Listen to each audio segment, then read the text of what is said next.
Hello and welcome to ANTS solution series. मैं हूं धैर्य सारस्वत और आज हम डिस्कस करने वाले हैं ANTS solution for CPT1 specially for physics. चलिए question 1। Two rods of each length 6L carry a charge Q placed as shown in the figure.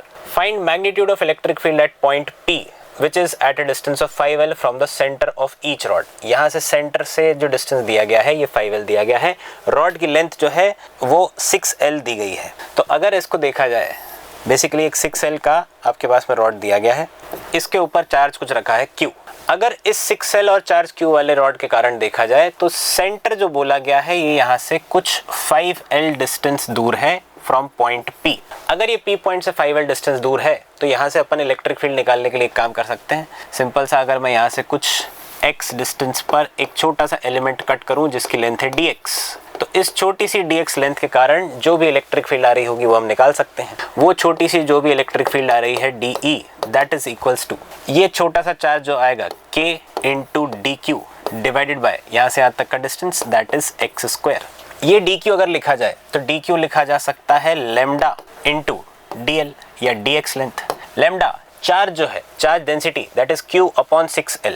तो q upon 6L that is your charge density into dx, ये आपका dq निकल के आएगा। तो छोटी सी वो जो इलेक्ट्रिक फील्ड निकल के आ रही है that is equals to k into q over 6L into dx over x square, ये बनेगा।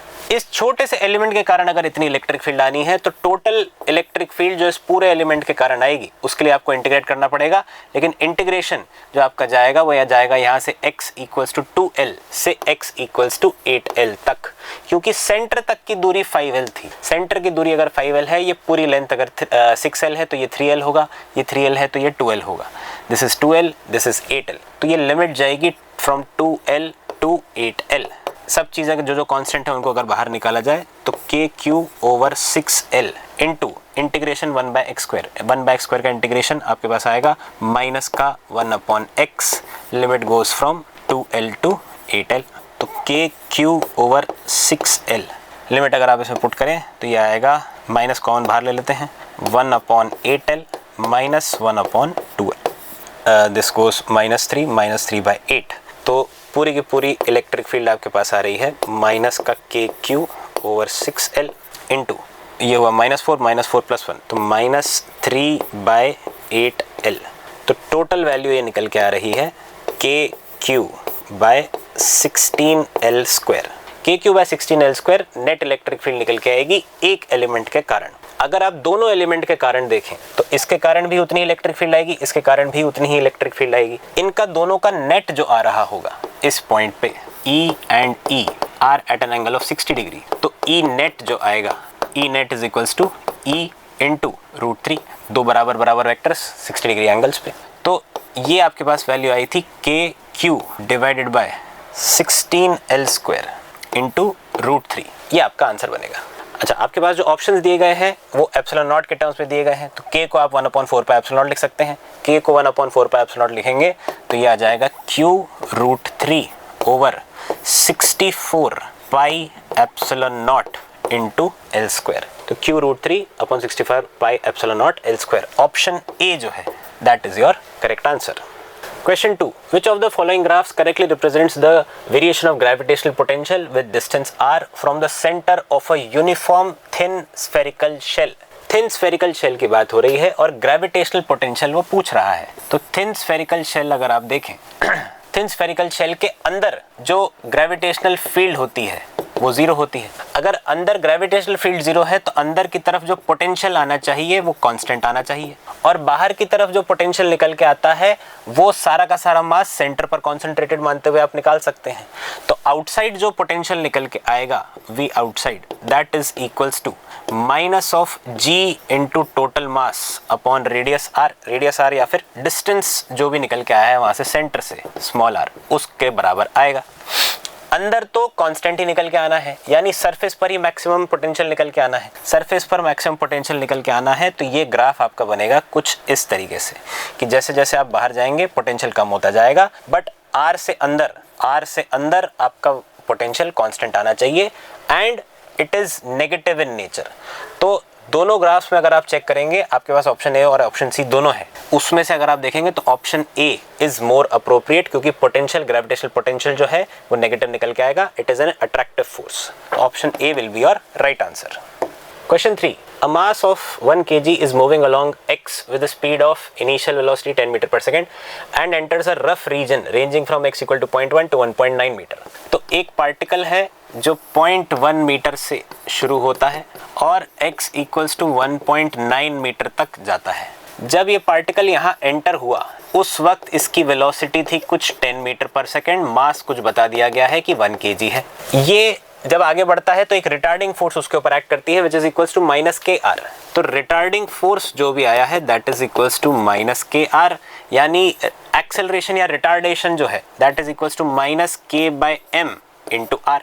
के का वैल्यू आपको बता दिया गया है 10 न्यूटन पर मीटर है। Then the final speed of the mass as it crosses the rough region is, ये कितना स्पीड से इसको क्रॉस किया होगा। तो देखिए इस ब्लॉक के ऊपर अगर बात करी जाए, इस ब्लॉक के ऊपर एक तो mg नीचे लग रहा है, नॉर्मल ऊपर लग रहा है, उसके कारण कुछ ना कुछ यहाँ पर रिटार्डिंग फोर्स और निकल के आ रहा है। रिटार्डिंग फोर्स ने बता रखा है कि के आर के बराबर पीछे फोर्स लग रहा है, के आर के बराबर पीछे फोर्स लग रहा है, तो ये ऑब्वियस सी बात है कि this is a variable force, this is not a constant force. जैसे जैसे आप आगे बढ़ोगे उस तरीके से ये जो फोर्स है वो भी, उसका मैग्नीट्यूड भी बढ़ता जाएगा। अगर वो आगे बढ़ते बढ़ते फोर्स का मैग्नीट्यूड भी बढ़ता जा रहा है तो work done by this external force, retarding force, plus work done by gravity and work done by normal, तो ग्रेविटी और नॉर्मल का तो कोई वर्क डन होगा नहीं, डिस्प्लेसमेंट जो भी हुआ है वो फोर्स के परपेंडिकुलर हुआ है। This should be equals to change in kinetic energy, work energy theorem लगा दी जाए तो work done by resistive force जो भी होगा वो चेंज इन काइनेटिक एनर्जी के लिए रिस्पॉन्सिबल है।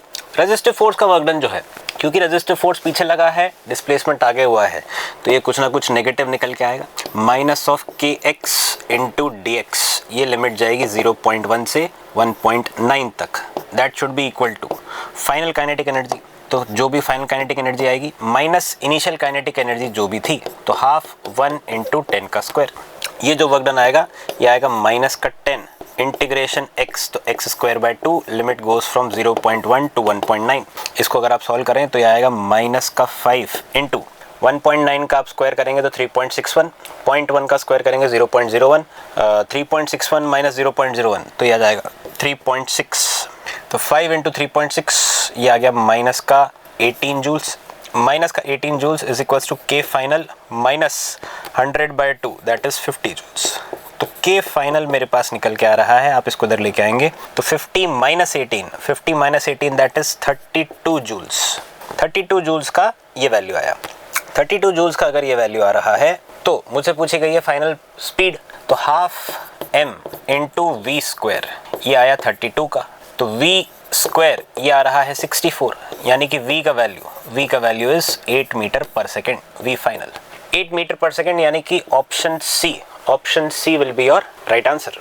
Question 4, by applying a force, आपको एक फोर्स वेक्टर बताया गया है on a particle taken along the path y equal to X square, इस पाथ पर लेके गए from 0,0,0 to 2,4,0, the work done on the particle f, work done by the force on the particle is, आपको total work done निकालना है। देखिए एक बात यहाँ से एक्सप्रेशन देखकर ही क्लियर हो रही है कि x और y दोनों एक ही रिलेशन में कहीं ना कहीं निकल के आ रहे हैं, तो कहीं ना कहीं आपको इक्वेशन ऑफ पाथ की जरूरत पड़ेगी, वो उसने दे भी रखा है। तो basically this is a non conservative force, non conservative variable force है, नॉन कंजर्वेटिव वेरिएबल फोर्स है, तो आप उसका वर्क डन वगैरह निकाल सकते हैं।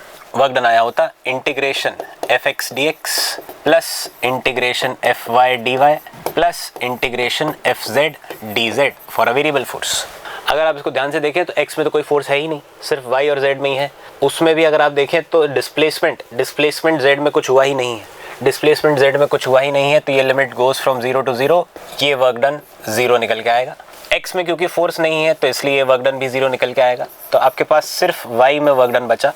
y का जो वर्क डन आया होगा this is equals to F Y है 3xy minus 5z into D Z, ये आपके पास में वर्क डन निकल के आएगा, डी जेड नहीं इंटू डी वाई, ये आपके पास में वर्क डन निकल के आएगा।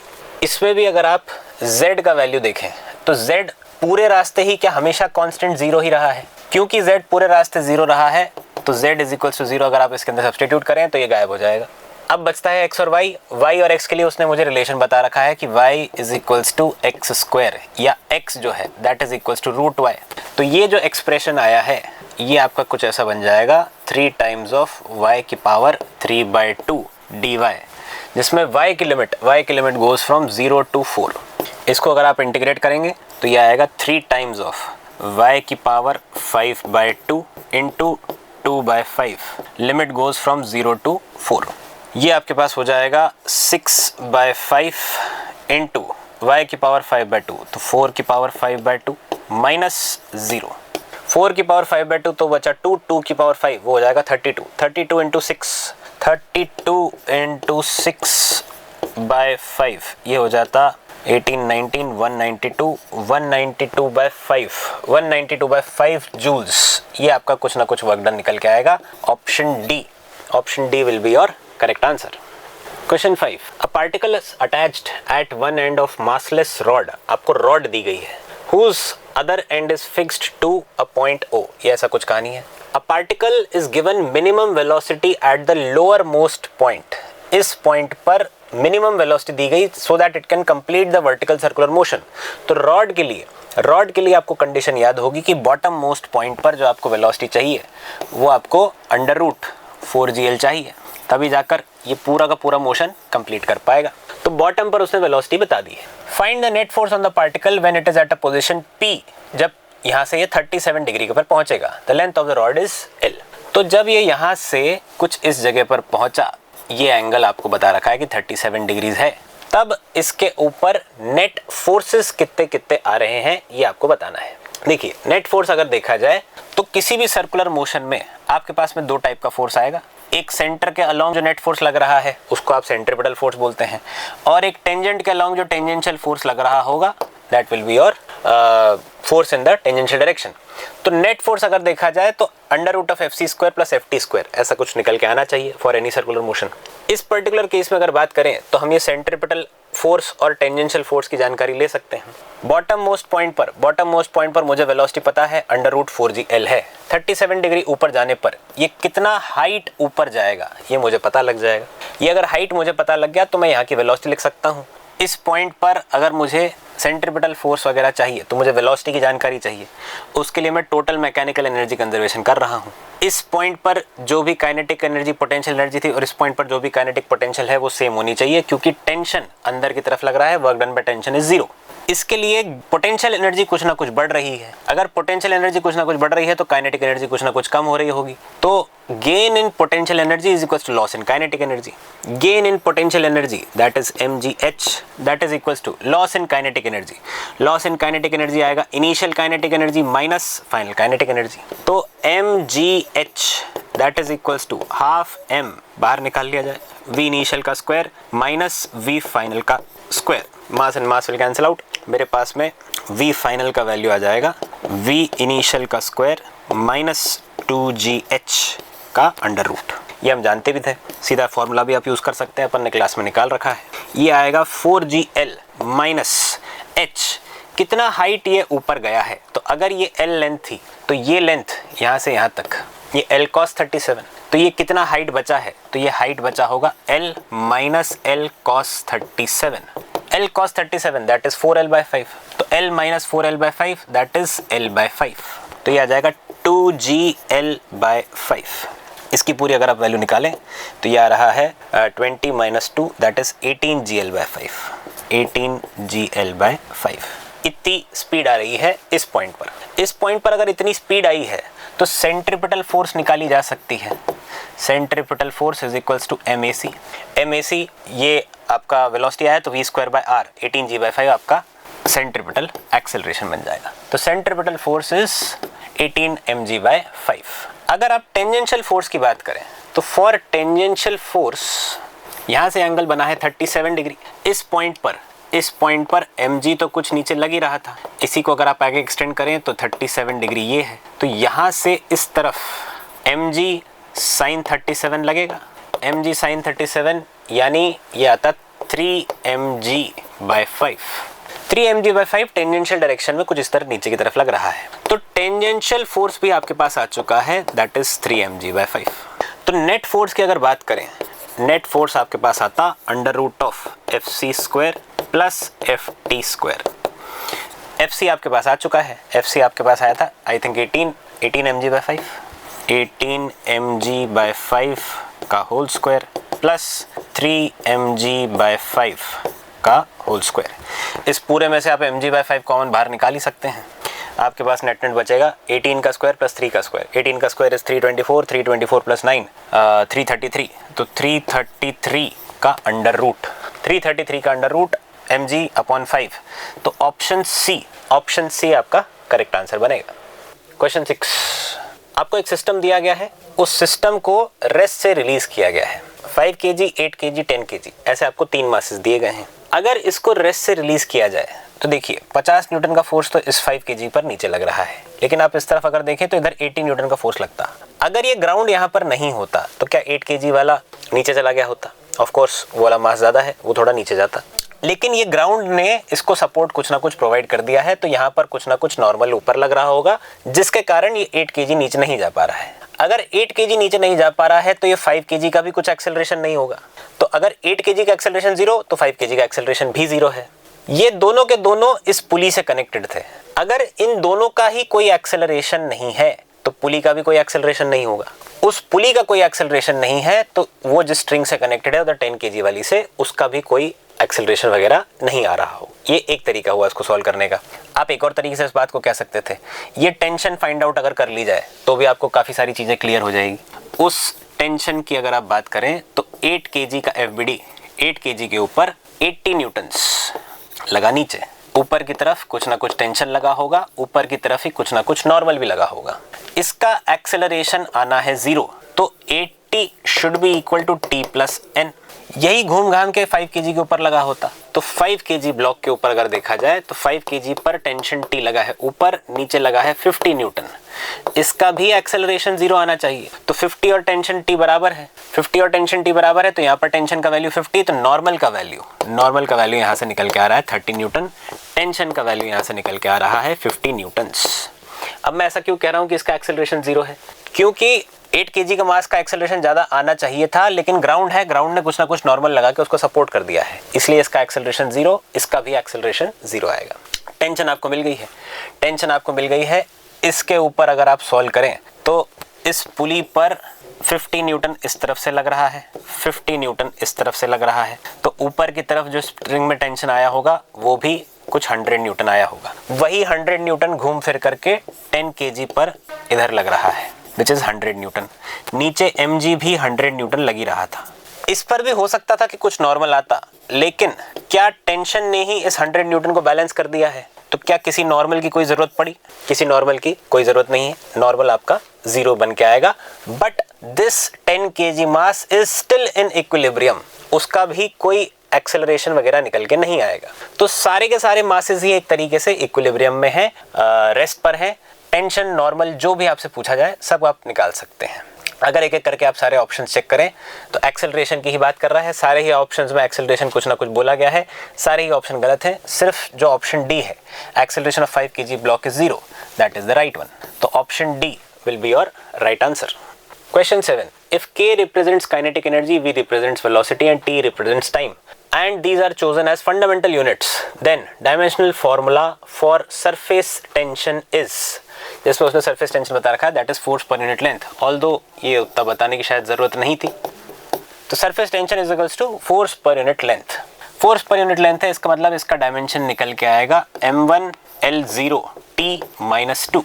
इसका डायमेंशन निकल के आ रहा है ये जो भी सरफेस टेंशन है that should be equal to some constant k into kinetic energy की पावर a, वेलोसिटी की पावर कुछ ना कुछ b होती और टाइम की पावर कुछ ना कुछ c होती। ऐसे ही हम लोग डिपेंडेंस निकालते हैं।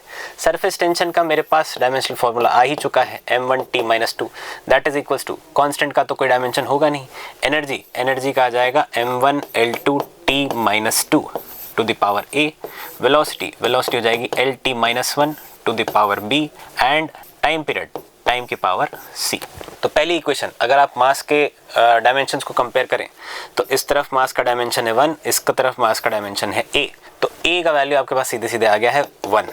दूसरी इक्वेशन अगर आप देखें तो लेंथ लेंथ यहाँ पर निकल के आ रही है 2a प्लस b, तो 2a plus b should be equal to, इधर लेंथ का डायमेंशन है 0, a का वैल्यू 1 आ ही चुका था तो b का वैल्यू -2 आएगा।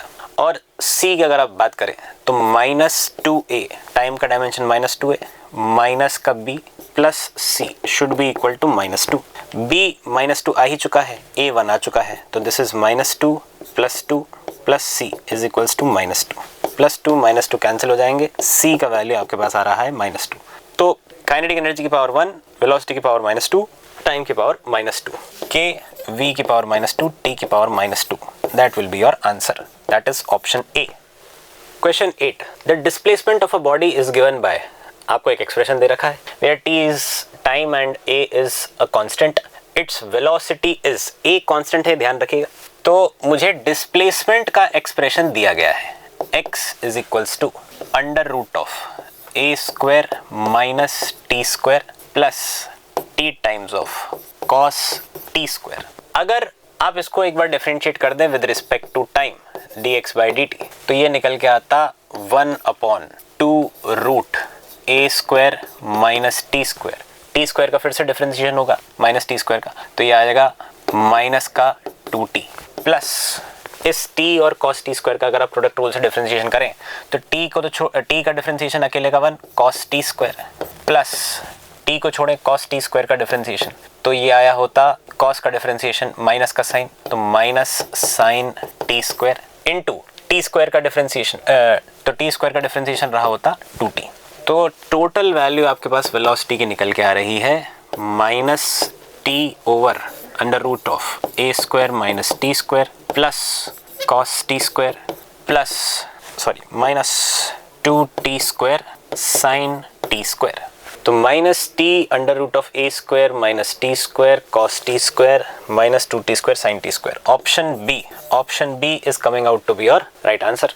क्वेश्चन 9 में आपको एक ग्राफ दिया गया है, t वर्सेस v ग्राफ है, साइक्लिक प्रोसेस बोला गया है ABCA as shown in the figure, and sample of 2 moles of an ideal gas बोले गए हैं, तो नंबर ऑफ मोल्स आपको दिए गए हैं कि ये 2 है, टोटल हीट जो बताई गई है that is withdrawn from the sample, तो Q जो बाहर निकाला गया है दैट इज -1200 जूल्स, माइनस क्यों, क्योंकि it is taken out of the system, it is not supplied to the system.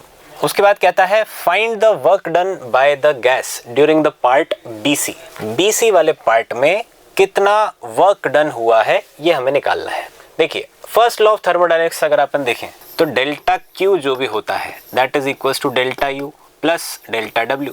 पूरे साइक्लिक प्रोसेस में ABC में अगर देखें तो साइक्लिक प्रोसेस के लिए जो इंटरनल एनर्जी में चेंज होता है दैट इज 0, तो इंटरनल एनर्जी में चेंज तो 0 आना है। डेल्टा Q जो भी हुआ है -1200 that is equals to total work done, कितना वर्क डन हुआ है, ये जो भी वर्क डन हुआ है ये तीनों प्रोसेसेस में मिलाकर इतना वर्क डन होना चाहिए, तो that is equals to work done in AB plus work done in BC plus work done in CA process. अब अगर हर एक प्रोसेस को अपन देखें वर्क डन इन CA, तो C2A क्या वॉल्यूम कांस्टेंट रहा C2A के लिए, अगर वॉल्यूम कांस्टेंट रहा है तो this is N isochoric process, isochoric process अगर ये है तो क्या इसका कोई वर्क डन हुआ होगा, इसका कोई वर्क डन नहीं है, आइसोकोरिक प्रोसेस के लिए वर्क डन इज 0, तो ये तो कुछ हुआ नहीं। AB प्रोसेस अगर अपन देखें तो AB प्रोसेस में ये एक स्ट्रेट लाइन आ रही है which is passing through origin, तो क्या AB प्रोसेस के लिए temperature is directly proportional to volume, अगर temperature directly proportional to volume है इसका मतलब ये एक आइसोबारिक प्रोसेस है क्या, this is an isobaric process, pressure is constant, अगर प्रेशर कांस्टेंट है तो मैं इसका वर्क डन लिख सकता हूं। आइसोबारिक प्रोसेस के लिए वर्क डन क्या आता है, तो आइसोबारिक प्रोसेस का work done NR delta T लिखा जा सकता है, क्योंकि मुझे टेम्परेचर वगैरह की जानकारी है इसलिए मैंने इसको ये वाला फॉर्मेट लिखा, ये वरना अपन V डेल्टा P लिखते। तो work done in AB process, number of moles मुझे बता दिए गए थे 2 जूल्स हैं, इनटू R इज 8.3, या इसको चलिए अभी R ही रहने देते हैं, into delta T change in temperature, तो A से B में जाने के लिए 200 केल्विन का चेंज इन टेम्परेचर आया है, तो ये हो जाएगा 400 R, ये work done in AB process हुआ है। तो वर्क डन BC प्रोसेस में कितना होगा, तो वर्क डन BC प्रोसेस का आएगा माइनस का 1200 माइनस 400 R, माइनस 400 R आपको बोल दिया गया है कि 8.3 है, तो 8.3 इंटू 4 3 is 12, 8 4 is 32, 33, तो 3320 इतने जूल का वर्क डन होगा। टोटल अगर आप बात करें तो 4520 जूल्स, इतने का वर्क डन हुआ होगा इन BC प्रोसेस। 4520 जूल्स, यानी कि option B will be your correct answer. Question 10, two rectangular blocks having identical dimensions, दोनों का डायमेंशन बराबर है, मतलब अगर इसका लेंथ L है, एरिया A है, तो इसका भी लेंथ L है, एरिया A है, इसका पूरे का लेंथ L आ जाएगा। Are arrange in configuration 1 and 2, वो कॉन्फ़िगरेशन ये है। वन ऑफ द ब्लॉक्स का थर्मल कंडक्टिविटी देखा है K and 2 के है, K and 2 के है। The temperature difference between the ends of the x axis is same in both the configurations, मतलब अगर यहाँ पर टेम्परेचर T है तो यहाँ पर 0 है, इसमें यहाँ पर टेम्परेचर T है तो यहाँ पर 0 है, तो टेम्परेचर डिफरेंस दोनों ही कॉम्बिनेशंस में सेम है। मुझे कहा जाता है if it takes 9 seconds to transport a certain amount of heat from hot end to the cold end in configuration 1, इसमें आपको टाइम लग रहा है 9 सेकेंड्स का, तो इसमें आपको टाइम कितना लगेगा same amount of heat transport करने के लिए? तो Q1 और Q2 जो है ये बराबर हैं। Q1 Q2 अगर बराबर हैं तो ये आया होता I1 into T1 is equals to thermal current into time जितना भी लगा T2। करंट 1 का अगर आप बात करें तो this is basically delta T upon thermal resistance of 1 into time of 1 is equals to यहाँ पर delta T upon thermal resistance of 2 into time of 2। Delta T दोनों के लिए सेम है तो again it will cancel out. तो यहाँ पर T1 अपॉन T2 का रेशो जो आ रहा है ये थर्मल रेजिस्टेंस के रेशोज पर ही डिपेंड कर रहा है, R1 upon R2। Thermal resistance की अगर बात करी जाए तो थर्मल रेजिस्टेंस अगर हम 1 का कैलकुलेट करें तो ये आया होता, जो भी ये लेंथ आया है इसका रेजिस्टेंस और इसका रेजिस्टेंस बेसिकली ये सीरीज में है तो resistance of A plus resistance of B। Resistance of A ये मैं लिखता L upon KA plus resistance of B ये मैं लिखता L अपॉन 2KA। तो मेरे पास टोटल ये वैल्यू निकल के आ रही है 2 and 3, this is 3L by 2KA। ये आपका फर्स्ट वाले का थर्मल रेजिस्टेंस आ रहा है। सेकेंड वाले थर्मल रेजिस्टेंस की अगर अपन बात करें तो ये पैरेलल में है। पैरेलल में हम जब भी ऐड करते हैं तो 1 अपॉन R1, पैरेलल में इसके लिए अगर हम देखें तो R2 जो भी आएगा, R2 पैरेलल में है, R2 पैरेलल में है तो 1 upon R2 is equals to 1 upon RA plus 1 upon RB। Thermal resistance हम लिखना जानते हैं L अपॉन KA के बराबर है तो ये ऊपर हो जाएगा। तो A वाला ब्लॉक आया होता KA divided by L plus length same रही, एरिया सेम रहा, वैल्यू बस 2K हो गई, 2KA अपॉन L। तो 1 अपॉन R2 इसका वैल्यू आ रहा है 3KA डिवाइडेड बाय L, या R2 का वैल्यू जो है L अपॉन 3KA है। तो R1 अपॉन R2 का रेशो अगर देखा जाए, यहाँ पर मेरे पास आया था 3L अपॉन 2KA, यहाँ पर आया L अपॉन 3KA। तो 3L upon 2KA which is R1, R2 L upon 3KA, KA will cancel out, L and L will cancel out. यहाँ से ये रेशो जो मेरे पास निकल के आ रहा है दिस इज 9/2। ये T1 बाई T2 के बराबर है। T1 मुझे पहले ही बोल दिया गया था कि 9 सेकेंड्स का है, तो 9 divide by T2, 9 cancel out. T2 मेरे पास आ रहा है 2 सेकेंड्स, T2 का वैल्यू 2 सेकेंड्स है, यानी ऑप्शन ए जो है that will be your correct answer. Question 11, choose the correct statements. The density of electric lines of force at a point is independent of the magnitude of electric intensity vector E at that point। तो ये गलत statement है। हम जानते हैं कि जहाँ पर इलेक्ट्रिक फील्ड लाइंस ज़्यादा पास हैं, यहाँ पर आपका इलेक्ट्रिक फील्ड ज़्यादा आएगा, इंटेंसिटी ज़्यादा आएगी, ए पर ये कम आएगी। तो first is a wrong statement. The density of electric field lines of force at a point is proportional to the magnitude of electric intensity vector E at that point. तो ये आपका स्टेटमेंट सही है, B is correct statement. C अगर देखें तो charge particle may और may not move along electric field lines when released at rest. तो देखिए इलेक्ट्रिक फील्ड लाइंस बेसिकली मुझे क्या बताती हैं कि अगर किसी पॉइंट पर एक चार्ज रखा है तो इसके ऊपर फोर्स किस तरफ आएगा ये बताती है। अब अगर मैंने ऐसे किसी कर्व्ड वाली फील्ड लाइन पर यहाँ पर एक कोई m मास के पार्टिकल को q चार्ज दे करके छोड़ दिया तो ये इस डायरेक्शन में इसके ऊपर फोर्स लगता, ये इस डायरेक्शन में जैसे ही मूव करने लगेगा तो इसके मोमेंटम के कारण ये ऐसे किसी कर्व्ड पाथ पर जाएगा rather than following this electric field line as it is, क्योंकि फोर्स हर जगह पर चेंज होता जा रहा है।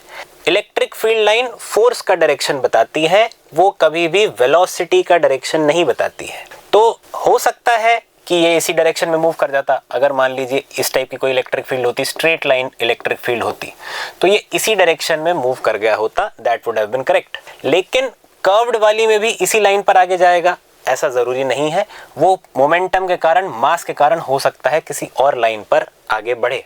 तो सी स्टेटमेंट जो है that is correct, it may और may not move along the electric field lines. Option D जो है, charge particle always moves along electric field lines when released at rest, हमेशा ऐसा हो ऐसा जरूरी नहीं है। तो डी ऑप्शन जो है या डी स्टेटमेंट जो है that is wrong, C is also right. तो B and C are correct statement. Your correct answer is option A. Question 12. A slab has square faces of area capital A and a width D. Area उसका A है, width उसकी D है। The square faces are at a temperature difference of T. उसमें T का temperature difference maintain किया गया है। The conductivity of the material varies linearly. Linear variation आपको दिया हुआ है with the distance from each face from K to 2K. तो अगर इस तरीके का कुछ क्यूबॉइड आपको दिया गया है, इस तरफ था टेम्परेचर T तो इस तरफ था टेम्परेचर मान लेते हैं कुछ 0, टेम्परेचर डिफरेंस T का मेंटेन किया गया है। इस तरफ पे अगर कंडक्टिविटी थी K तो इसके ऊपर थी कंडक्टिविटी 2K। उसने कहा है ये जो क्रॉस सेक्शन एरिया आया है, this cross section area is A और ये जो लेंथ दी गई है, दिस लेंथ इज D। मुझसे पूछा गया है the rate of heat flow. Rate of heat flow basically current की बात कर रहा है, thermal current, that is dq by dt। dq by dt जो होता है वो KA dt by dx के बराबर तो आता है, लेकिन ये तो तब आता है जब KA और ये सब चीज लीनियर चल रही हो। अगर ये लीनियरली नहीं मतलब वेरी ना हो रही हो, कांस्टेंट सी हो। अभी तो ये इसमें कुछ ना कुछ वेरिएशन दिया हुआ है, अगर इसमें अभी कुछ ना कुछ वेरिएशन दिया हुआ है तो ये कैलकुलेट करते हुए हमें निकालना पड़ेगा। पहले तो ये वेरिएशन ही देखा जाए। K की बात करें, K at any location x, तो x इक्वल्स टू 0 पर ये K के बराबर है, x इक्वल टू D पर ये 2K के बराबर है। तो इसका वेरिएशन अगर देखा जाए या स्लोप देखा जाए तो क्या ये 2K minus K over length D इतने का वेरिएशन आ रहा है, K by D per unit length तक का वेरिएशन आ रहा है। इनिशियली वो ऑलरेडी K था, तो K at any position x ये आएगा K प्लस ये जो भी वेरिएशन निकल के आया K by D into x। इस एक्सप्रेशन को चेक कर लेते हैं। x इक्वल्स टू 0 पर बात करें तो kx निकल के आ रहा है K के बराबर। x इक्वल्स टू D पर बात करें तो D and D will cancel out, ये निकल के आ रहा है 2K के बराबर। तो एक जनरल सा एक्सप्रेशन अपन ने निकाल लिया है using our straight line interpolation, क्योंकि लीनियर वेरिएशन मुझे दिया गया था। अगर मेरे पास एक बार kx आ गया है तो किसी भी जगह पर, मान लीजिए इस ट्रिप पर अगर बात करी जाए तो इस ट्रिप पर मैं वेरिएशन निकाल सकता हूँ, K निकाल सकता हूँ कितना आया होगा। उस छोटे से पोर्शन का थर्मल रेजिस्टेंस भी निकाला जा सकता है। थर्मल रेजिस्टेंस निकल के आया होता यहाँ से, जो भी मैंने ये स्ट्रिप कट करी है, मान लेते हैं कुछ dx लेंथ की स्ट्रिप कट करी है, dx upon kx into area A dx, तो चलिए dx ही है, kx ये अपन ने निकाल लिया है, तो k plus kx by d into area A ये आएगा। ये तो इस छोटी सी स्ट्रिप का रेजिस्टेंस निकल के आया है। अगर मुझे टोटल रेजिस्टेंस निकालना है तो इसे मुझे इंटीग्रेट करना पड़ेगा। तो थर्मल रेजिस्टेंस R ये आया होता इंटीग्रेशन dx ओवर d भी ऊपर ले लेते हैं, d कांस्टेंट है उसको बाहर ले लेते हैं, a भी बाहर आ जाएगा, मेरे पास आ जाएगा kd प्लस kx। k भी कांस्टेंट था, k को भी बाहर ले लेते हैं, तो मेरे पास अंदर बचेगा d प्लस x ये बचेगा। इंटीग्रेशन x प्लस डी, इसको अगर अपन इंटीग्रेट करें तो ये आएगा d by K A log of d plus x। Limit जाएगी x इक्वल्स टू 0 से x इक्वल्स टू d, तो limit goes from x equals to 0 से x इक्वल टू d। इस लिमिट को अगर अपन पुट करें तो d upon K A log of 2d minus log of x equals to 0 पर लॉग ऑफ d आ जाएगा। तो d over K A log of 2d minus log of d दोनों डिवाइड हो जाएंगे, ln2 मेरे पास में थर्मल रेजिस्टेंस निकल के आई है RTH। तो करंट जो निकल के आएगा वो आएगा delta T upon thermal resistance. Delta T तो T है अपॉन थर्मल रेजिस्टेंस आई है D ln2, ऊपर में आ जाएगा K इंटू A। तो KAT upon D times log 2। आपका ऑप्शन A जो है, option A will be your right answer. Question 13, एक सर्किट आपको दिया गया है, 20 वोल्ट्स यहाँ पर है, 5 वोल्ट्स यहाँ पर है, ये कोई पॉइंट P है, यहाँ पर आपने सर्किट ओपन कर रखा है। अभी क्वेश्चन कहता है as the switch S is closed the magnitude of change in potential at P। तो शुरुआत में अगर पोटेंशियल देखा जाए, यहाँ पर तो कोई करंट जा ही नहीं रहा होगा, this is behaving as an open circuit, तो यहाँ से यहाँ तक का जो भी वेरिएशन आएगा वो अपन सीधे सीधे निकाल सकते हैं। ये 2 ओम है, ये 4 ओम है, तो टोटल 6 ओम डिवाइडेड बाय 15, तो करंट जो इनिशियली आता ये आता 15 डिवाइडेड बाय 6, दैट इज 3 से जाएगा 2 टाइम्स, ये जाएगा 5 टाइम्स, 2.5 एम्पियर्स का इनिशियली करंट आ रहा है। 2.5 एम्पियर्स का करंट आ रहा है, तो ये आएगा 20 minus 2 into 2.5, that is 15 volts. इतना तो इनिशियली था। जब इस स्विच को क्लोज कर दिया जाएगा, जब स्विच को क्लोज कर दिया जाएगा तो यहाँ से कुछ करंट जा रहा होगा, वही करंट इस ब्रांच में और इस ब्रांच में बटेगा। तो मैं ऐसा मान लेता हूँ कि ये वाला incoming current and outgoing current are equal. Incoming current outgoing current अगर बराबर हैं तो I1 जो आना चाहिए that should be equal to I2 plus I3।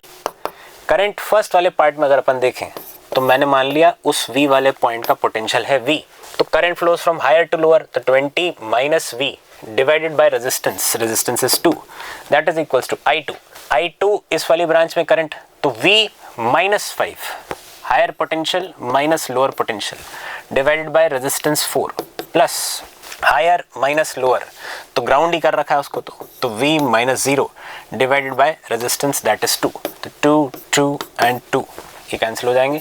20 minus V is equals to V minus 5 plus 2V by 2, इस टाइप का कुछ हो जाएगा। तो 40 minus 2V is equals to 3V minus 5।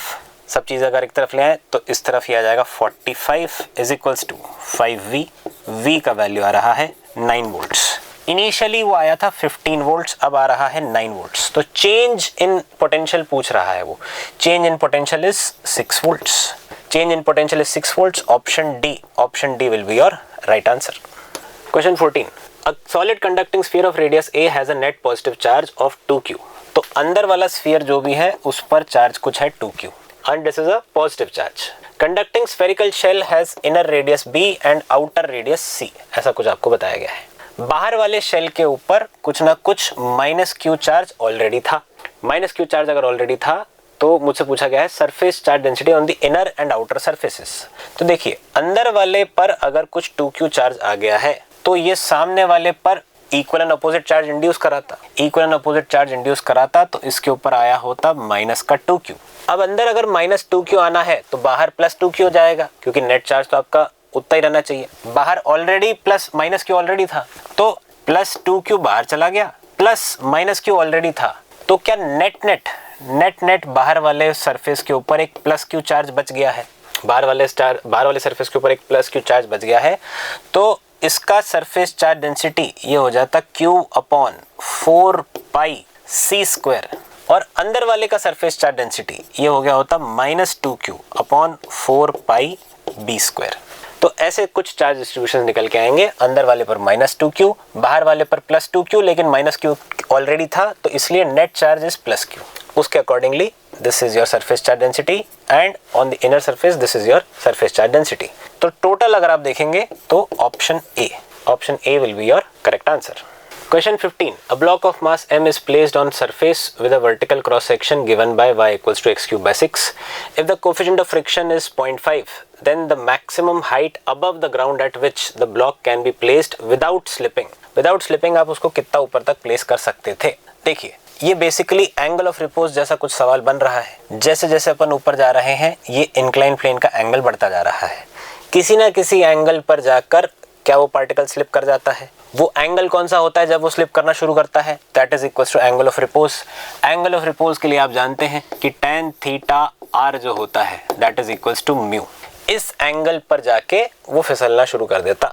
tan theta अगर आप यहाँ से निकालें तो इस पॉइंट पर अगर मैं टेंजेंट ड्रॉ करूं तो उस टेंजेंट का स्लोप जो भी आता क्या वही उसके tan थीटा के बराबर रहा होता, वही उसके tan थीटा के बराबर रहा होता। तो dy बाई dx अगर अपन करें तो ये आ जाएगा x स्क्वायर बाय 2 इसके बराबर।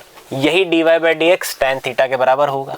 जिस लोकेशन पर ये x square by 2 tan theta angle of repose के बराबर हो जाएगा या म्यू के बराबर हो जाएगा, वहीं से वो ब्लॉक स्लाइड करना शुरू करता।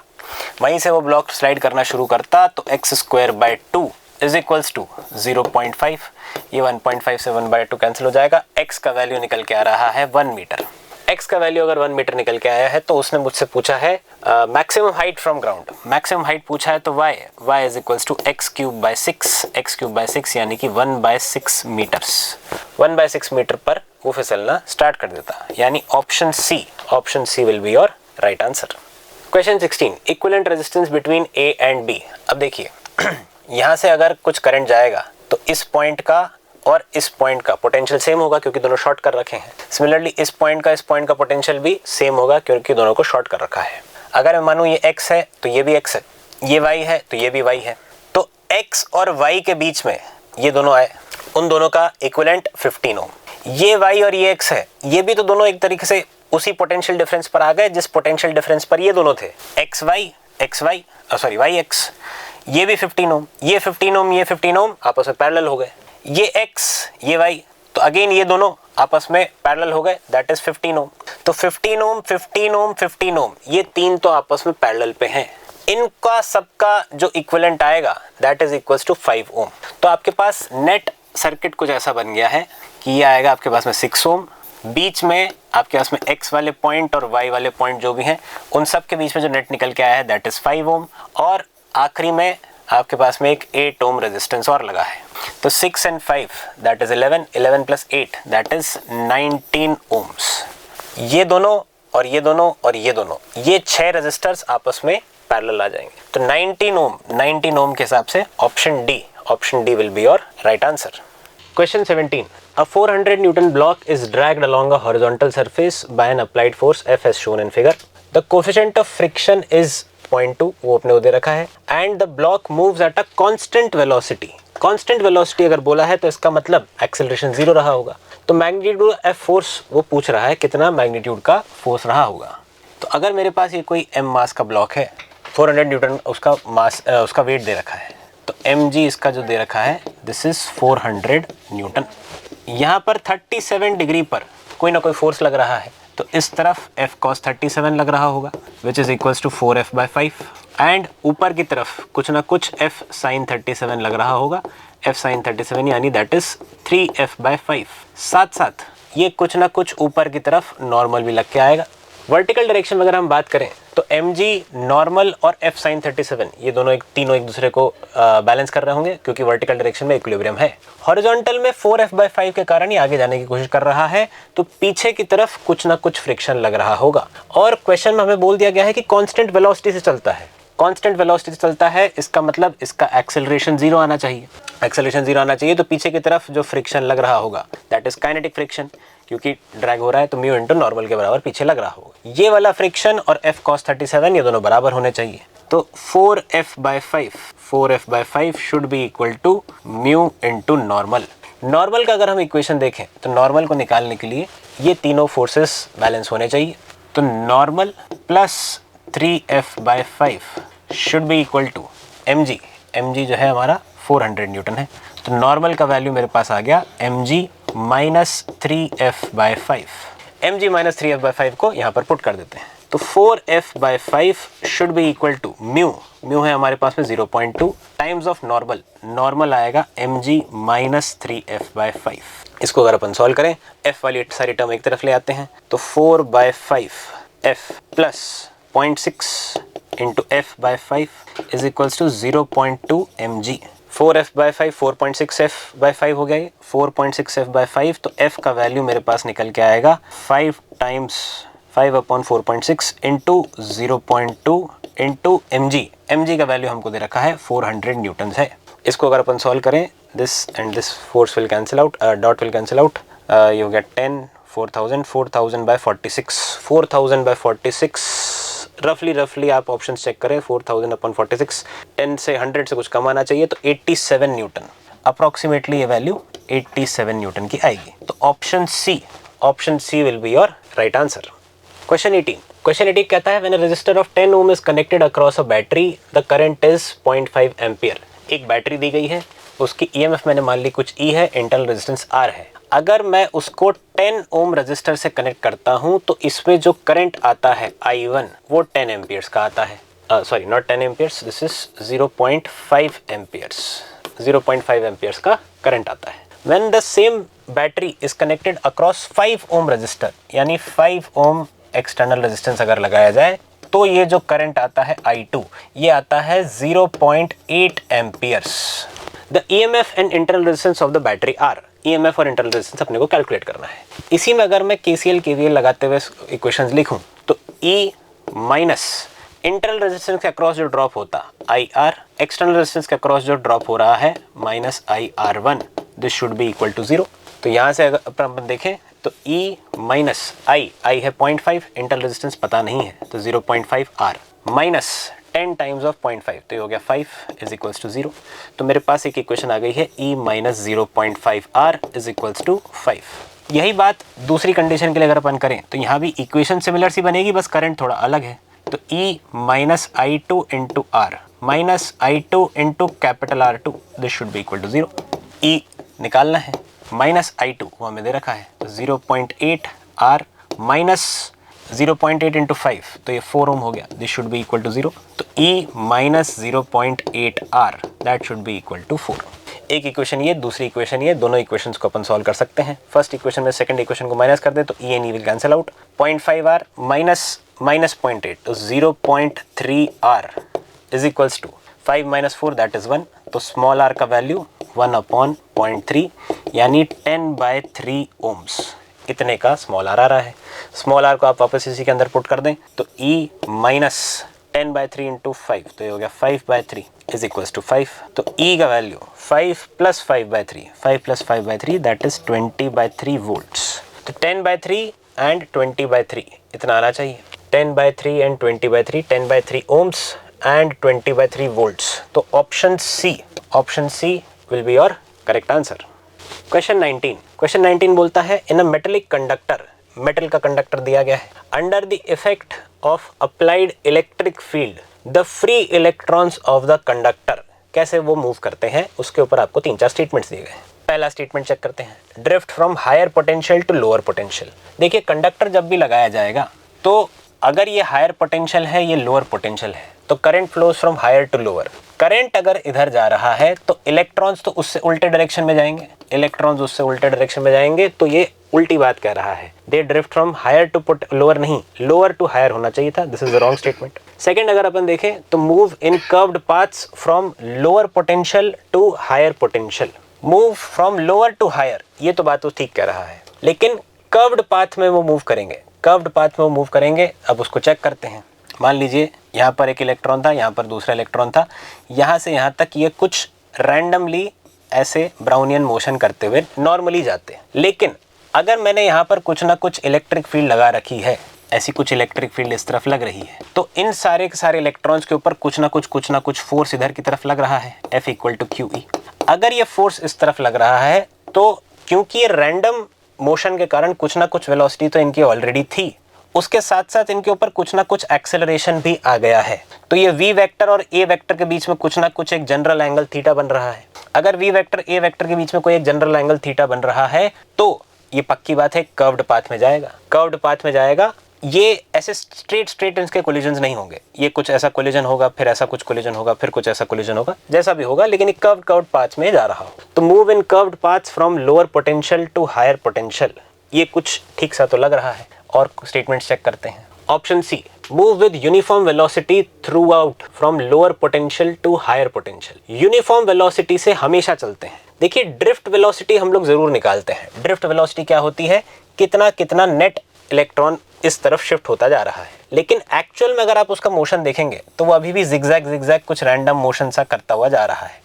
नेट जरूर वो उसका एक पर्टिकुलर डायरेक्शन में मूव हो रहा है कुछ इस तरीके से, लेकिन ये मोशन पूरा का पूरा जिगजैग मोशन है, कर्व्ड टाइप का कुछ पाथ निकल के आ रहा है। तो यूनिफॉर्म वेलोसिटी कहना इज अ रॉन्ग स्टेटमेंट, तो सी स्टेटमेंट भी गलत है।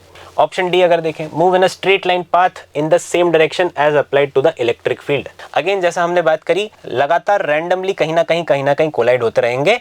नेट एक इलेक्ट्रिक फील्ड इस तरफ है, इसलिए ओवरऑल वो धीरे धीरे खसक रहा है। It is drifting towards higher potential, लेकिन पूरे रास्ते वो स्ट्रेट लाइन पाथ पर चला है, ऐसा नहीं है। तो इसलिए स्टेटमेंट डी भी गलत होगा। तो आपका ऑप्शन बी जो है That will be your right statement. Particle moves in curved paths from lower potential to higher potential. Higher potential की तरफ electrons move कर रहे हैं. Question 20. Two spherical conductors A and B. पहली बात तो कंडक्टर बोल दिया गया है. A and B of radii r and 4r are separated by a large distance.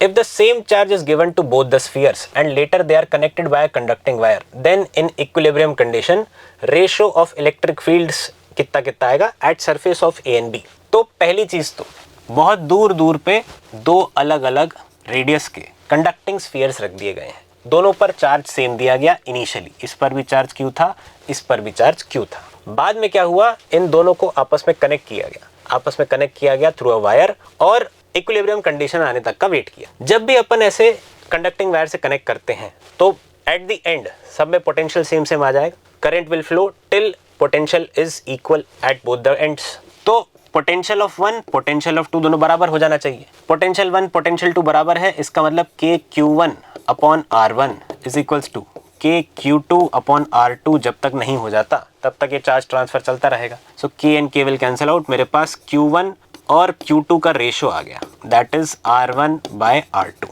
Q1 bye Q2 का रेशो मेरे को आ चुका है. फाइनली मुझे ये भी पता है कि Q1 प्लस Q2 जो भी होगा वो टोटल 2Q चार्ज के बराबर होना चाहिए. तो यहाँ से मैं एक बात और बता सकता हूँ कि Q1 Q2 कितना कितना निकल के आया होता. फाइनली मुझसे ये पूछा गया है कि इलेक्ट्रिक फील्ड जो है, इलेक्ट्रिक फील्ड सरफेस के ऊपर कितनी कितनी आएगी. तो इलेक्ट्रिक फील्ड एट A और इलेक्ट्रिक फील्ड एट B का रेशो अगर देखा जाए तो ये आता के Q1 upon R1 square upon K Q2 divided by R2 square.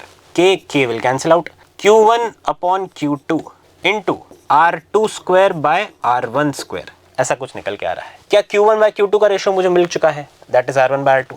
R2 bye R1 का होल स्क्वायर है. इसको अगर अपन यहाँ रख के पुट करें तो ये वैल्यू आएगी R2 बाय R1 के रेशो में. R2 बाय R1 का रेशो यानी 4 by 1, 4R by R that is 4:1. 4:1 यानी ऑप्शन बी जो है, option B will be your correct answer. हमेशा ऐसे स्टेटमेंट्स में जरूर चेक कर लें. सरफेस A टू B पूछा है तो A टू B ही हमने कैलकुलेट किया है. दोनों ऑप्शंस थे आपके पास तो हमेशा उसको चेक कर लें. Option B will be your right answer. Question 21. A light rod of length L. अब देखिए लाइट रॉड बोला है, लाइट रॉड बोला है तो मतलब रॉड का खुद का तो कोई मास है ही नहीं, सिर्फ पार्टिकल्स का ही मास होगा. Light rod of length L carries 3 equal masses A, B and C as shown in figure. Velocity of B in vertical position of rod if it is released from horizontal position as shown. शुरुआत में particles ऐसे थे, इसको यहाँ से छोड़ दिया. यहाँ से अगर छोड़ दिया तो ऐसे घूमता हुआ नीचे आता. इस पोजीशन पर पार्टिकल B की वेलोसिटी क्या रही होती, ये हमें कैलकुलेट करना है. सबसे पहले यहाँ पर अगर हम देखें तो A वाला पार्टिकल ये है, B वाला पार्टिकल मान लीजिए कुछ ये है और C वाला यहाँ पर है. सबके बीच में डिस्टेंसेस L/3 L/3 L/3 दी गए हैं. फाइनली वो ऐसे सर्कुलर मोशन करता हुआ नीचे आ गया होगा. तो इस पॉइंट पर कुछ ना कुछ B वाला पार्टिकल है, ये A है, ये C है. ये A, B और C जो तीनों ही पार्टिकल हैं, इन तीनों का ओमेगा सेम रहा होगा. तीनों ही एक साथ 90 डिग्री एंगल कवर करते हुए आए हैं. तो omega is same for all three. लेकिन क्या स्पीड तीनों की सेम आएगी? तो जवाब है स्पीड तीनों के लिए सेम नहीं आएगी. V1 जो आएगा ये आएगा ओमेगा इंटू L/3. V2 की अगर अपन बात करें तो ये आता 2 ओमेगा इंटू L/3. यहाँ से 2L/3 डिस्टेंस पर है. और V3 ये आता ओमेगा इंटू L. आखिरी में है पार्टिकल तो ओमेगा इंटू L के बराबर आएगा. तो तीनों ही पार्टिकल्स की वेलोसिटी कुछ अलग अलग आती है. अगर हम ये देखें कि ये कितना कितना पार्टिकल नीचे शिफ्ट हो गए हैं तो ये वाला पार्टिकल इनिशियली कुछ L/3 डिस्टेंस पर यहाँ था. अगर ये L/3 पर यहाँ था तो यहाँ से भी L/3 पर रहा होगा. तो एक तरीके से इसका सेंटर ऑफ मास L/3 नीचे आ गया है. B वाला पार्टिकल कुछ 2L/3 डिस्टेंस नीचे आ गया है. और उसी तरह C वाला पार्टिकल जो है ये कुछ L डिस्टेंस नीचे आ गया है. तो तीनों की पोटेंशियल एनर्जी निकाली जा सकती है, कितना कितना आई है इस इन पॉइंट्स पर. तीनों की इनिशियल पोटेंशियल एनर्जी सोची जा सकती है, तीनों की काइनेटिक एनर्जी अपन सोच सकते हैं. यहीं से उसको रिलीज किया है तो इनिशियल वेलोसिटी जरूर से 0 रही होती. जो भी मोशन हुआ है वो सिर्फ और सिर्फ ग्रेविटी के अंडर वर्क हुआ है. बाकी किसी के फोर्स का कोई वर्क डन नहीं है. टेंशन वगैरह कुछ लग जरूर रहे होंगे लेकिन उनका वर्क डन 0 आएगा. तो हम मैकेनिकल एनर्जी कंजर्वेशन लगा सकते हैं. लॉस इन पोटेंशियल एनर्जी, क्योंकि पोटेंशियल एनर्जी नीचे आ रहा है, सारे मासेस नीचे आए हैं तो कुछ ना कुछ लॉस हुआ है. That should be equal to gain in kinetic energy. Loss in potential energy कितना कितना ये नीचे आ गए हैं तो वो अगर अपन देखें तो सारे पार्टिकल्स का ही मास सेम था, m था, तो m कॉमन निकाल लेते हैं, g कॉमन निकाल लेते हैं, कितना कितना इनका डिस्प्लेसमेंट हुआ है वो देखते हैं। तो पहले वाले पार्टिकल का डिस्प्लेसमेंट हुआ l/3, दूसरे वाले का हुआ 2l/3, तीसरे वाले का हुआ l डिस्टेंस। तो इतना net loss in potential energy आया है। That should be equal to gain in kinetic energy. Gain in kinetic energy हम देखें तो इनिशियली तो 0 ही थी, फाइनल वाली जो भी है ये आएगी हाफ m, क्योंकि मास सबका बराबर है इसलिए कॉमन बाहर ले लिया, v1² + v2² + v3²। तो v1² अगर आप देखें तो ये आएगा ओमेगा, या एक काम करते हैं ओमेगा l वो भी सब में कांस्टेंट आएगा तो इसलिए ओमेगा × l भी बाहर निकाल लेते हैं, ओमेगा² l²। ये आया होता 1/9 + 4/9 + 1, l/3 का स्क्वायर, 2l/3 का स्क्वायर और l का स्क्वायर। यहाँ से अगर अपन देखें मास and mass will cancel out, एक l से इधर में l कट कैंसिल हो जाता तो मेरे पास में ओमेगा l का वैल्यू आ जाएगा, l and l also cancel out, तो ये आया l/3 + 2l/3 + l, तो l 2l, तो 2gl is equals to 1/2 ओमेगा² l², 1/9 4/9 5/9 5/9 + 1 14/9, ये आ जाता 14/9। ये 14/9 आया है तो ये हो गया 7 के हिसाब से इसको इधर लेके जाएंगे तो आ जाएगा 18gl/9। ये आया है ओमेगा l का स्क्वायर, ओमेगा l का स्क्वायर आया तो 18gl, इसको यहाँ से कैंसिल आउट कर दें, √2gl। बेसिकली ये जो ओमेगा l निकल के आया है, ओमेगा l का वैल्यू हमको चाहिए था। v2 अगर अपन देखें तो ओमेगा l मेरे पास निकल के आ रहा है √2gl और 7 भी था नीचे तो 2gl/7।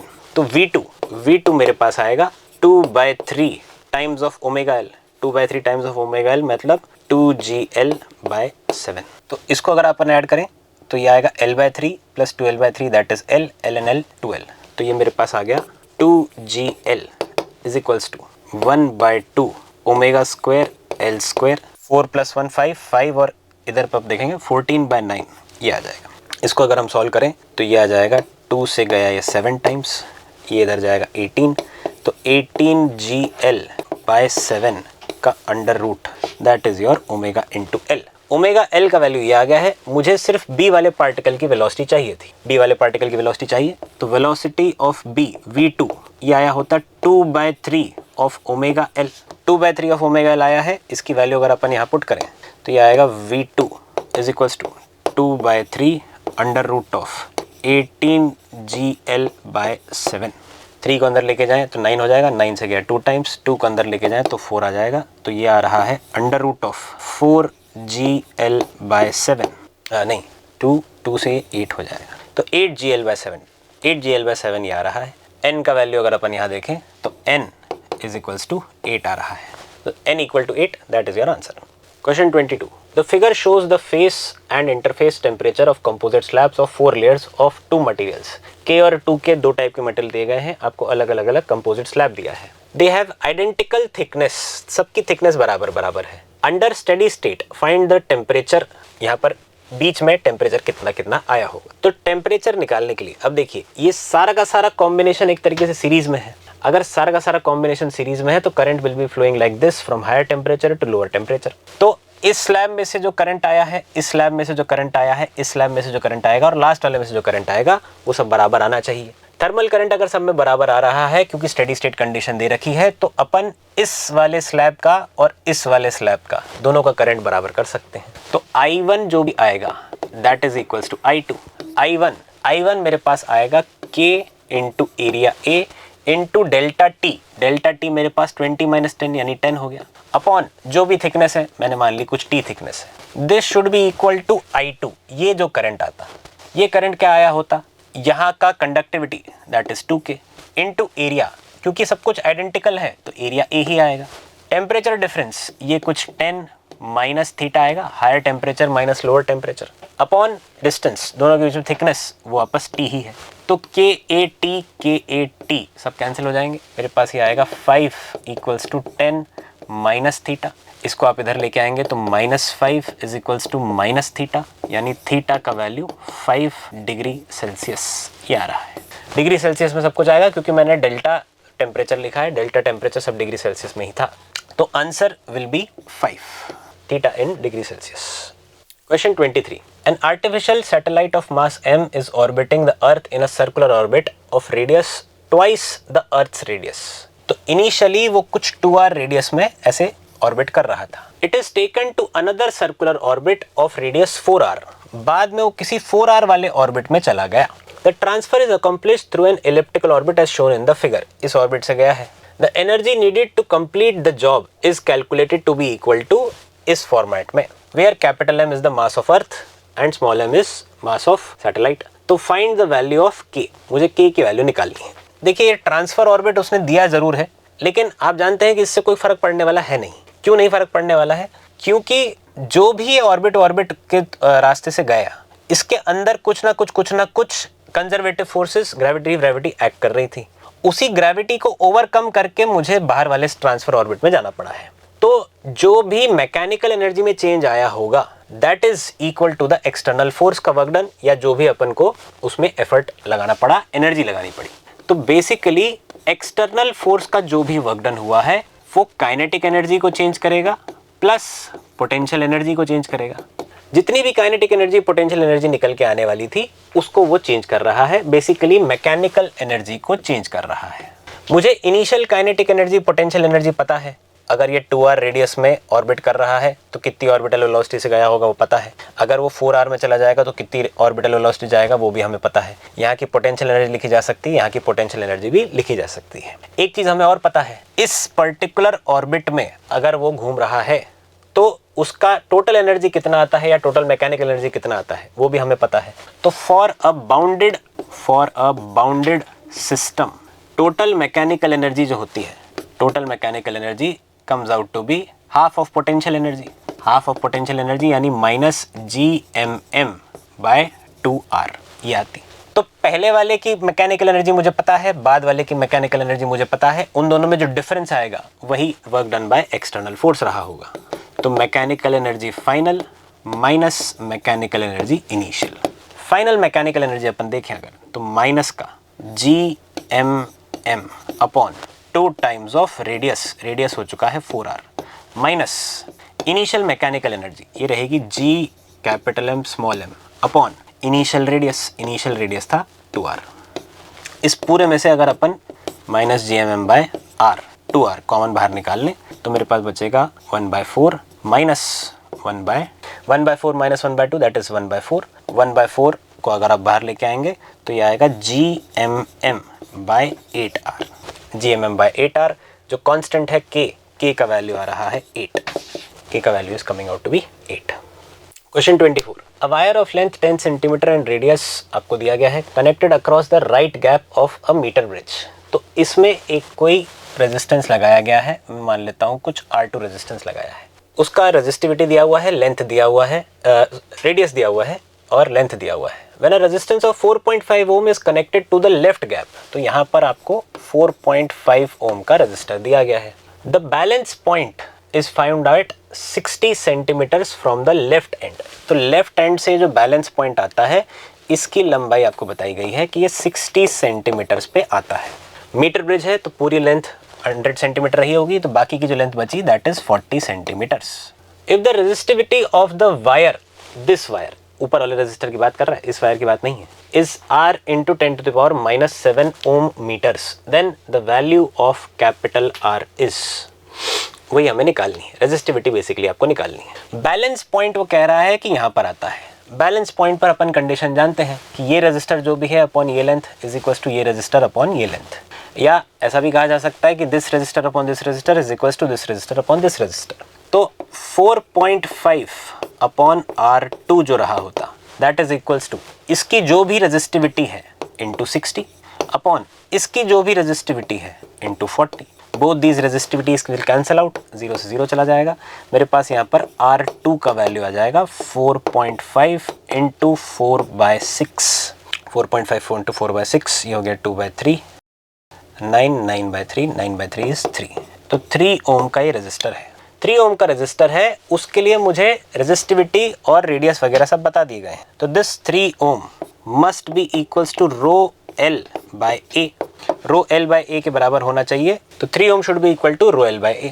तो यहाँ से अगर अपन वैल्यू कैलकुलेट करें तो रेजिस्टिविटी R इंटू 10⁻⁷ ओम मीटर बोला है, इंटू लेंथ हमें बताई गई थी 10 सेंटीमीटर है, 10 सेंटीमीटर मतलब 0.1 अपॉन एरिया मुझे बोला गया है रेडियस मुझे बोला गया है √7 इंटू 10⁻⁴। तो पाई इंटू √7 इंटू 10⁻⁴ का स्क्वायर, तो दिस विल बी 7 इंटू 10⁻⁸ उसका स्क्वायर, ये हो जाएगा 10⁻⁷ और पॉइंट और है तो 10⁻8, 10⁻8 विल कैंसिल आउट। यहाँ से मेरे पास R का वैल्यू निकल के आ रहा है 21 पाई। 21 पाई इज अप्रोक्सीमेटली 3.1, तो 21 into 3.14, so this will be 413,826,493 into 5 6 65.94 approximately आपके पास ये 66 का वैल्यू आ रहा है, 65.94 का वैल्यू आ रहा है। तो capital R is equals to 66, that will be your answer. Question 25. Two spherical bodies A of radius 6 cm and B of radius 8 cm are at temperatures T1 and T2 respectively. The maximum intensity in the emission spectrum of A is 500 nanometer and in that of B is at 1500 nanometer. तो दोनों की आपको wavelength दे दी गई है for maximum intensity. Maximum intensity के लिए अपन जानते हैं कि लैम्डा मैक्सिमम जो आता है that is equals to Wien's constant upon temperature. Temperature के लिए मुझे T1 T2 बोल ही रखा है, तो यहाँ से अपन लैम्डा से टेम्परेचर्स का रेशो निकाल सकते हैं। बेसिकली λ1/λ2 जो है that is equals to T2/T1। मुझे λ1 और λ2 का रेशो दे रखा है, तो T2/T1 मेरे पास निकल आएगा λ1 इज 500 अपॉन 1500, तो T2/T1 इज 1:3। T2/T1 मिल गया। मुझसे पूछा गया है considering them to be the black bodies what will be the ratio of rate of total energy radiated by A to that of B। Rate of total energy radiated, basically वो power की बात कर रहा है, power emitted कितना होता है। तो पावर का हमारे पास फॉर्मूला है सिग्मा A T⁴। तो P1 ओवर P2 अगर देखा जाए तो ये हो जाएगा सिग्मा, वो तो कांस्टेंट ही है, एरिया ऑफ 1 टेम्परेचर 1 की power 4 upon sigma area of 2 temperature of 2 की power 4। Sigma and sigma will cancel out. Area के लिए उसने हमें रेडियस वगैरह बता रखा है, तो ये हो जाएगा पाई R1², pi and pi will also cancel out, तो R1² इज 6 का स्क्वायर अपॉन 8 का स्क्वायर इंटू T1/T2। T2/T1 आया था 1:3, तो T1/T2 ये 3:1 आएगा, 3:1 टू द पावर 4। ये आएगा हमारे पास P1 to P2 का रेशो। इसको अगर हम सॉल्व करें तो ये हो गया 36 into 27 into 3 81, 36 into 81/64, 36 into 81 divided by 64, ऐसा कुछ आएगा। ये हुआ 32, दिस इज 18, ये फिर जाएगा 9 16, 9 से आ जाएगा 8 2 9 72, तो 729 अपॉन 16 के आसपास ये कुछ आ रहा है। 729 upon 16 if you cancel it out तो 16 4 64, 8 89 तो 16 इंटू 5 45, 9 और बचा, तो अगेन ये 45.5 के आसपास कुछ आ रहा है। सो नियरेस्ट इंटीजर 5 से कुछ बड़ी वैल्यू आएगी तो 46 will be your right answer. मगर 45 से 46 में अगर आपने कोई भी आंसर दिया है, इस रेंज में आपने कोई भी आंसर बताया है, तो that will be considered to be correct. Clear? चलिए, तो अगेन आप जैसा देखेंगे पेपर में कुछ क्वेश्चंस काफ़ी इजी थे, कुछ क्वेश्चंस थोड़े कैलकुलेटिव ज़रूर हैं मगर ओवरऑल इजी हैं। कुछ क्वेश्चंस में थोड़ा आपको वहीं पर बैठ के अप्रोच सोचना पड़ेगा कि क्या करना है। Clear? So go through this, वापस एक बार रिवाइज करें, क्या क्या आपसे गड़बड़े हुई उसको नोट डाउन करें and work on them. Clear? चलिए, थैंक यू।